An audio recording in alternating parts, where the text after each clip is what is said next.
Well, here she is, the undisputed queen of the turf, the one and only Teppan. Joe, I tell you, she is something else. And as always, never too far away from Dad. Norm got her back right by her side. So that's now 8 straight. And racing's newest $4 million lady. Heck, I call her the queen of the green. She is special.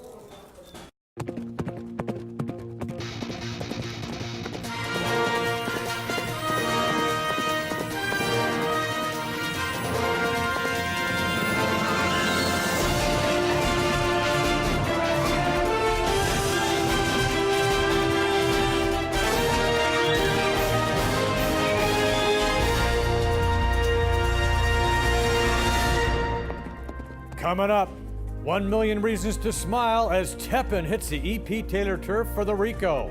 One of several tickets to the Breeders' Cup on the line on a massive weekend of thoroughbred racing. And I'm maddie-jo Tilley. We've got a real knockout story for you ahead. Stick around. yes, we're talking horses. Turn in the Ricoh Woodbine male. Teppan comes up leisurely. Julien Leparoux looks around, joins full mast. Down the outside, Mudakayev, the real running begins. Trying to get a run as a rod. Teppan trying to get clear here. Fighting down the outside. Mr. Owen is running on. Teppan in front. They have a furlong to run, and she has turned them away.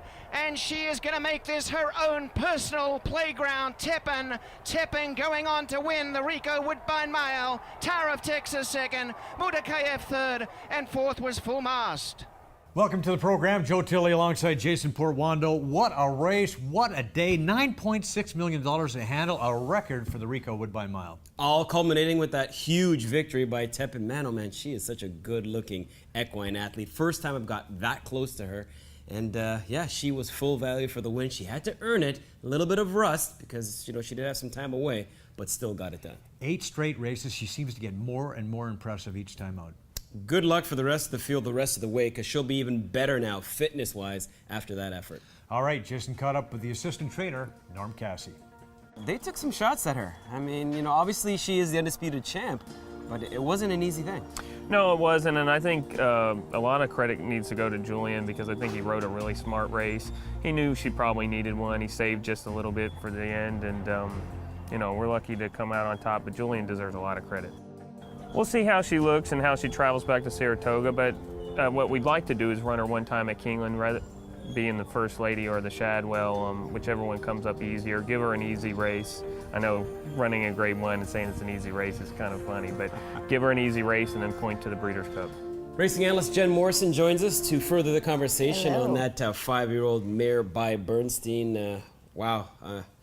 Sometimes it's a struggle to get it done, as we said, but the good ones, yes, find a way. Yeah, for sure. I mean, the turf wasn't as soft as we thought it might be. The rain held off a little bit during the course of the afternoon, and then the rainbow came out when the race was being run, which was beautiful. And you know what? She got it done, and we knew she was going to be a little bit suspect, I guess is the word, after the layoff. But, you know, the good horses do it, and but, you know, there was some good performances behind her. There were 13 wins for that now Queen of the Green because of all the money she's making. But yeah, Tower of Texas representing for Canada. Oh my gosh, and Roger Attfield debated all afternoon whether to keep the horse in. He just did not want to run him on a grass that was too soft, and he couldn't really get a gauge of it during the other races. So he debated, finally decided to let him in, keep him in the race, and the horse ran the best race of his life. Yeah, still has yet to win in 2016, but that was fabulous. Got so close. He probably got as close to her as, you know. Oh, I mean, a lot of horses haven't been that close. Exactly. I mean, he was really trying. You could just see him reaching out. And that was a big payday, $200,000, like winning a stakes race. Yeah, little guy just skimming across the top of that turf. Don't sort of sink down deep. Mudakayev, pretty good third. Yep, he ran very well, and everybody was right on about him. You know, he's an up-and-coming horse, and, you know, next time he won't have to face Teppan, maybe. That's right. Wow, she is something else. Look forward to the rest of her fall campaign. Yeah, speaking of which, first weekend of that season, Well, time is flying. All right, Jen, let's continue our look back from last Saturday. All kinds of turf action, but there was one over the Tapeta, the Ontario Derby. Ontario Derby Grade 3, and this was a big race for a horse by the name of Amis Gizmo. The horse that won the plate trial, was second in the Queen's Plate, and won the Prince of Wales. how was he going to do against open company? Yeah, that was the big question. We do know on paper he looked to be tons the best, but did that translate to that synthetic surface? Robert Giller rejoins us. Out in front of Mies Gizmo, 6 in front, Dragon Bay in second, and down the outside 0 Hour, then English Illusion. But as they come down the home stretch, and it's all a Mies Gizmo. Mies Gizmo by 5 lengths.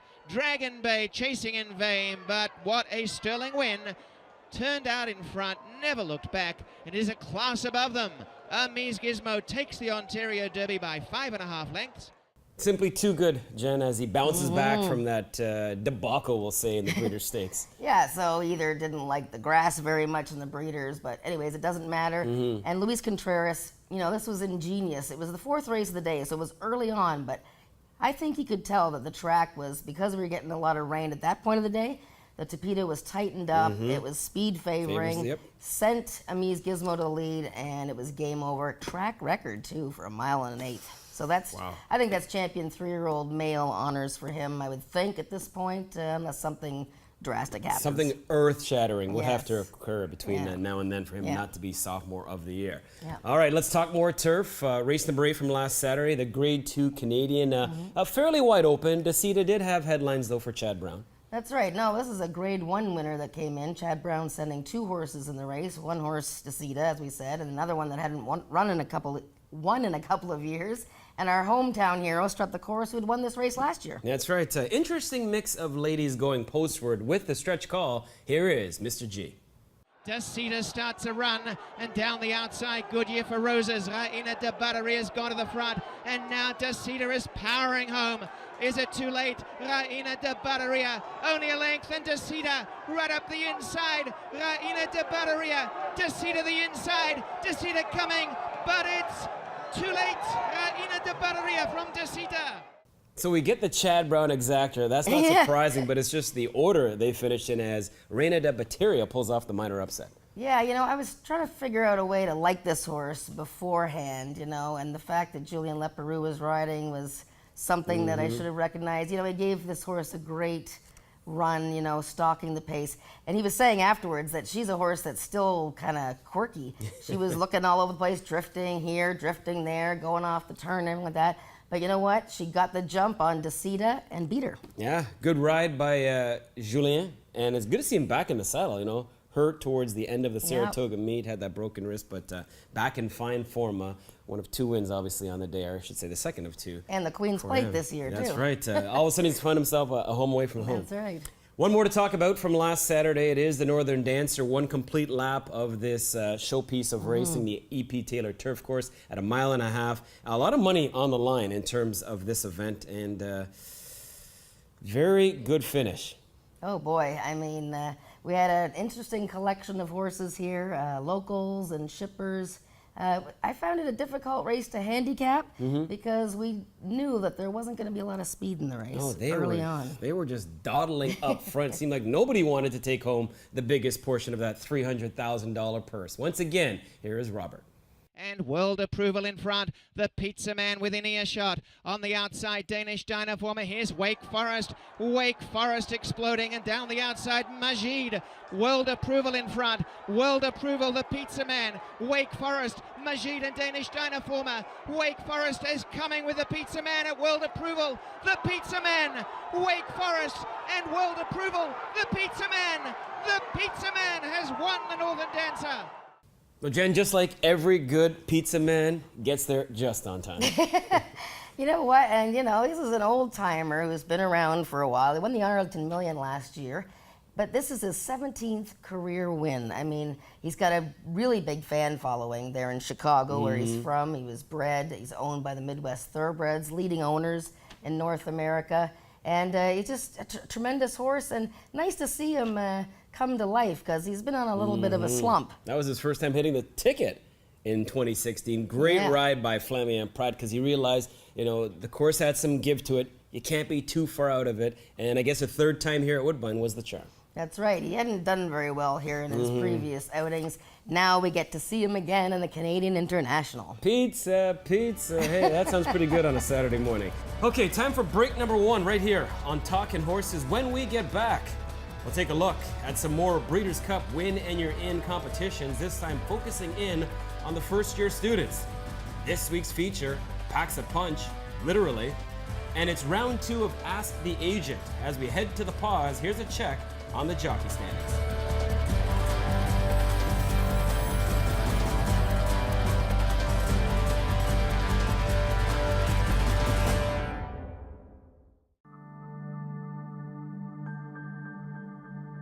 Horse people have a habit of taking care of their own.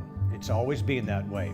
The Horsemen's Benevolent and Protective Association of Ontario was formed to represent horse people's interests on a myriad of issues pertaining to the business of horse racing and the many tens of thousands of people whose livelihoods depend upon the sport. The betterment of racing at all levels is their goal. This is the HBPA's mission statement. We are committed to the future of horse racing. We are horse people who have one horse and a dream. We are horse people who spend millions of dollars. We are horse people who race throughout the country. We are owners, breeders, and trainers, big and small, young and old, from one end of the province to the other. We horse people are the HBPA. We are horsemen helping horsemen.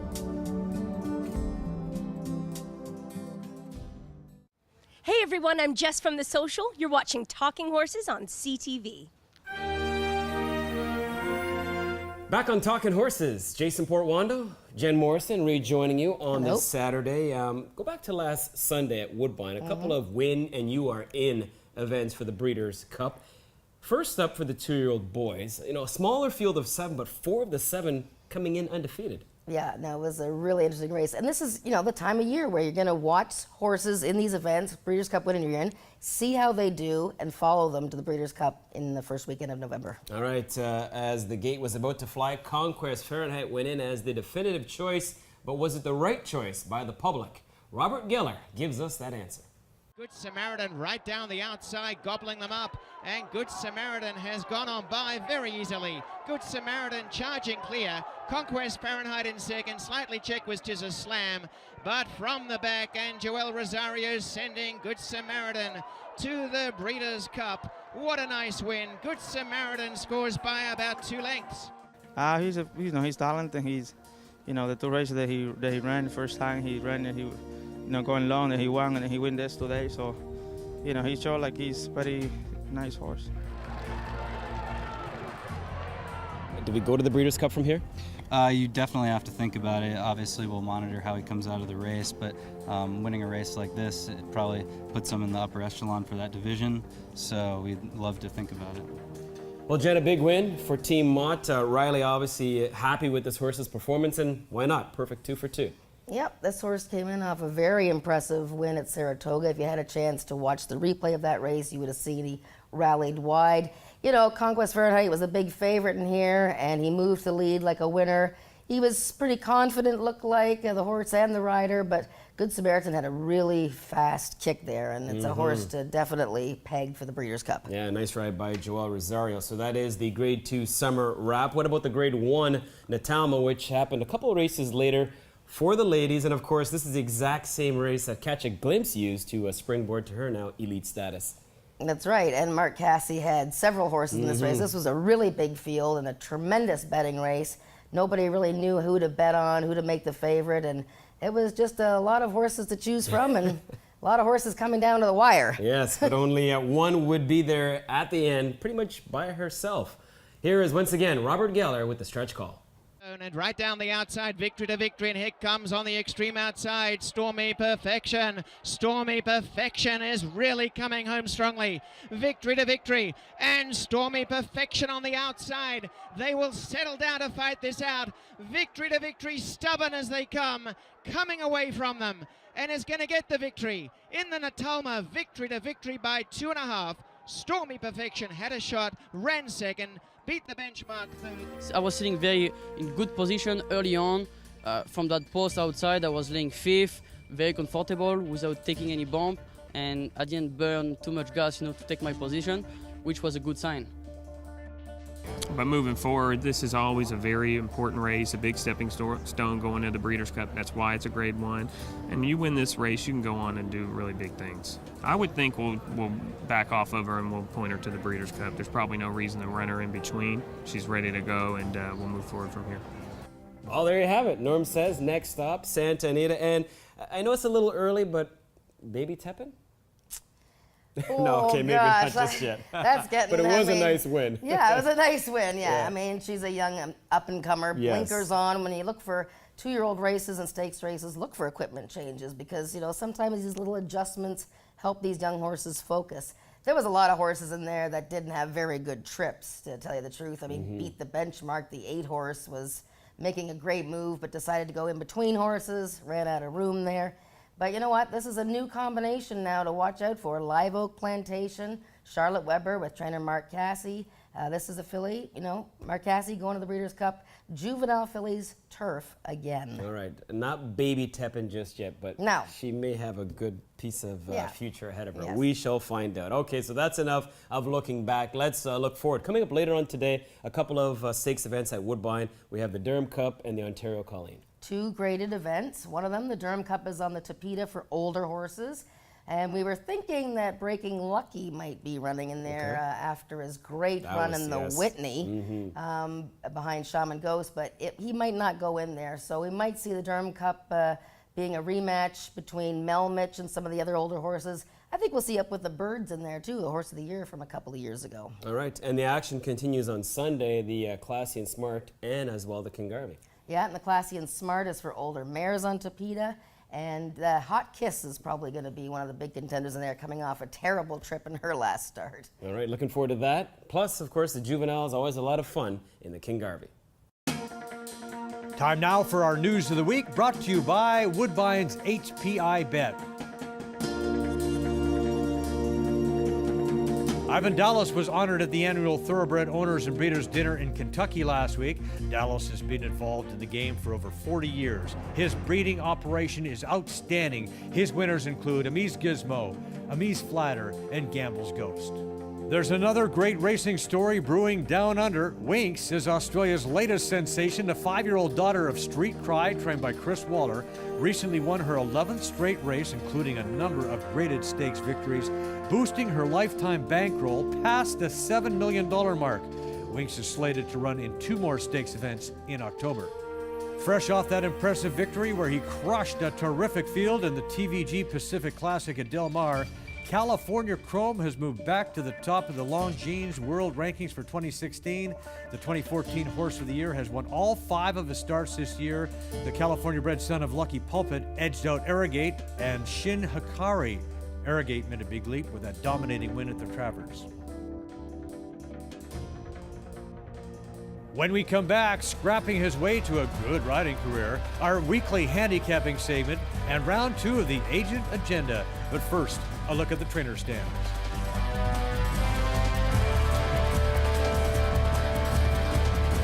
A reminder, you can also join us for the radio version of Talkin' Horses each and every Saturday morning, 10 o'clock on G98.7.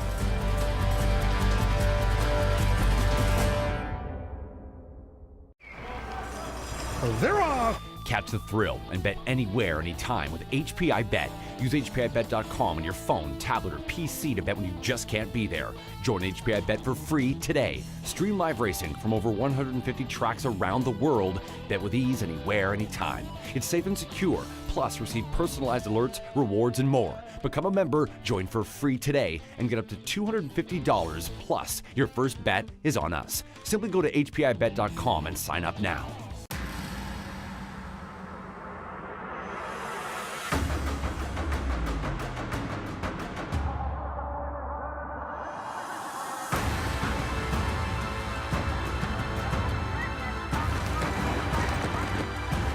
Breeder, the owner, the trainer, or the jockey. But for a few glorious moments, it's your horse. This is Ontario Racing. Welcome back to the program. Joe and Jason with you once again. You know, Omar Moreno is a talented rider. He's a former Eclipse Award winner as top apprentice. And you know what? He's actually the last jockey to win on both sides of the 49th in terms of a first-year jock, if you will. So a Sovereign Award, an Eclipse Award. And here's a guy that recently, you know, got himself a brand new agent. And he says, you know what? I'm always in for a good fight. With more on this, the feature brought to you by Maddie-Jo Tilley as we get mad about racing.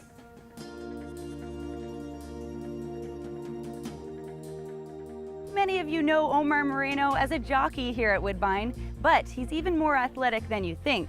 He was a 3-time junior national champion in boxing. Well, I was born in El Salvador. I came to Canada because we were going through a civil war and we came here as refugees. I was really young, but you know, in a country like that, kids, you gotta grow up quick. You don't have a time to be a child and you gotta learn quick and survive. Some of my older brothers were boxing and they were doing it just because they enjoyed it. And I think I was young at the time and we were in foster homes and the only way we could see each other more than once a week is to go to the boxing club. I had, I believe it was 32, 33 fights. I lost 3. You know, I ended up winning all the provincials and national. I won 3-time junior nationals and I got a bronze and the senior nationals, and I think around then is when I was already finishing off with boxing. So Omar, why did you stop boxing? My shoulders started bothering me, and after seeing a few doctors and stuff like that, they told me that if I didn't stop, I wasn't going to be able to use my arms properly. I guess you've always been involved in individual sports. Yes, with boxing, if you do something bad or you lose, you could blame yourself. In this game, you know, you have a horse underneath you. It's not like, you know, okay, we're gonna go win, let's do this, right? It's hard. That part makes it hard because you're not relying just on yourself. What made you decide you wanted to be a jockey? Well, a friend of mine goes, you know, kid, you should be a jockey. You know, like, what in the world's a jockey, you know? He goes, these guys that ride those horses. He goes, how old are you? And I was still a teenager. He goes, when you turn 18, give me a call and we could go watch a race together. I just let it be and I didn't pursue it until later on. What are you proud of? I'm proud of being here, you know, just to be here. What do you love about being a jockey? When you go out there and when those gates open up, there's no other feeling like it. So, and winning. So that's it. Well, you can be sure Omar will always be fighting for that winner's circle. For Talkin' Horses, I'm Maddie-Jo Tilley.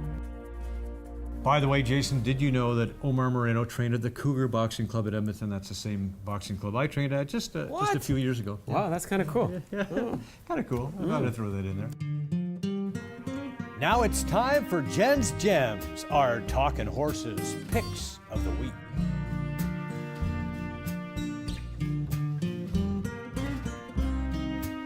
Coming up, we'll mesmerize you with our picks, our Groove of the Week, and our agents square off in their trivia segment.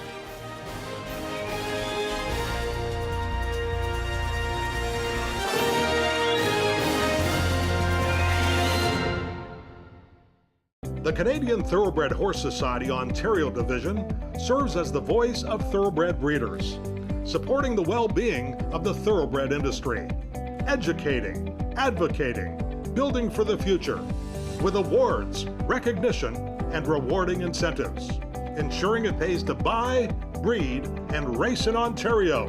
Be a part of this future and learn more at cthsont.com.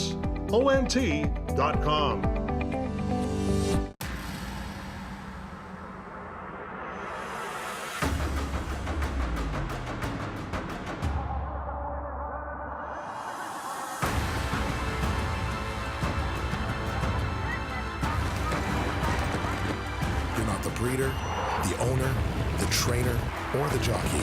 But for a few glorious moments, it's your horse. This is Ontario Racing. Welcome back. Time for our handicapping segment brought to you by 2001 Audio Video. And last week, Jason, third and fourth. Third for you, fourth for me.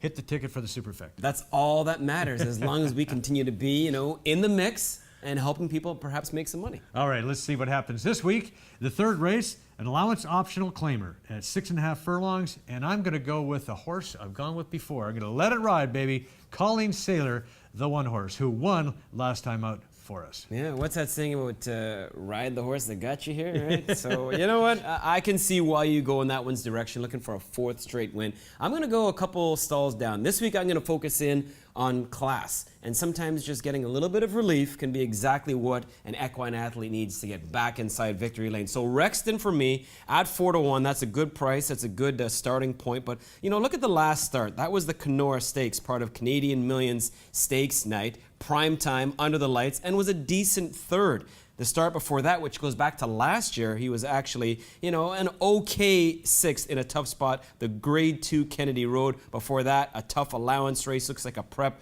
for an added money event. So now you get a chance to drop into this allowance optional claimer, and that could be the relief that this son of philanthropist needs to perhaps get that first win of the season. And Joe, he also gets a chance to put 2 races close together, which I do like from a fitness point of view. All right, good luck. All right.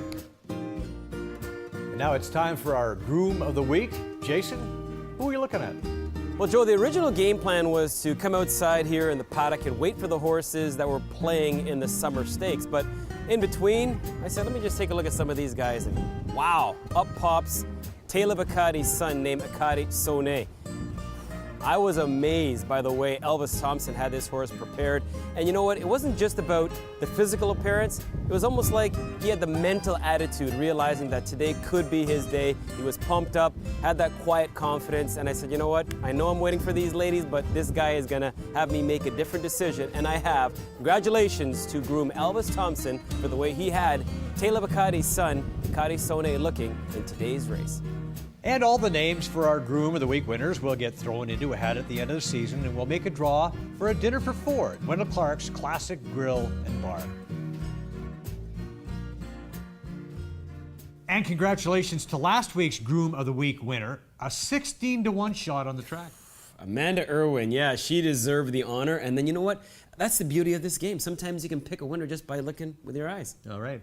And it's time now for our agent agenda, Week 2. Week 2, and once again we have a good-looking showdown, and let's see if they fare a little better this week, because last week a little tough for Tony and Don. It was, yeah. Ask the Agent is brought to you by the Ontario Lottery and Gaming Corporation. Back outside the race office, Ask the Agents Part 2. This time we have Lauren Spearman representing Tony Mirage taking on Ron Burke, who supports Stevie Bayan, and of course, Davey Morin. Who will book a spot in the final? You guys like that? Get it? Book? Never mind. Let's go. Your category is the EP Taylor Turf Course, the showpiece of racing at Woodbine. Question number 1. Which famous equine athlete took the inaugural race on the EP Taylor Turf Course? Who was the first ever to win on that very grass course? A. Ali Deed, B. Ali Wow, or C. is Vestia? Answers are, flip them, reveal. A, Ali Deed, A, both wrong. Ali Wow. Close. You both had the Ali, which is good. Now we're going to see how good you guys are at scheduling. You book your amounts for the riders, right? Here's the next question. Name the last graded turf race of the season at Woodbine. Is it A, the Cup and Saucer, B, the Bunty Lawless, or C, the Carotene? You guys booked the spots for these riders in these races. A, B, or C. Answers are A, Cup and Saucer, it's C, Carotene. You guys are doing great. It could come down to this. In recent memory, here we go. You know, we started something new this year with a clockwise racing. Name the first horse to win a clockwise race on the turf course at Woodbine. Is it A, Omar, B, Fireball Merlin, or C, Northern Hammer? No answers from the crowd. B, you both got it right. So we go to overtime. Here we go. What year did they open up the EP Taylor? What year did they open up the EP Taylor? Mark it down. Here we go. I'll give you a hint. It's 19-something, and 98, 90. It's, you guys, oh, close, but you win because you didn't go over. It's 1994. That close. You guys were right in the middle. So Lauren Spearman moves on to the final.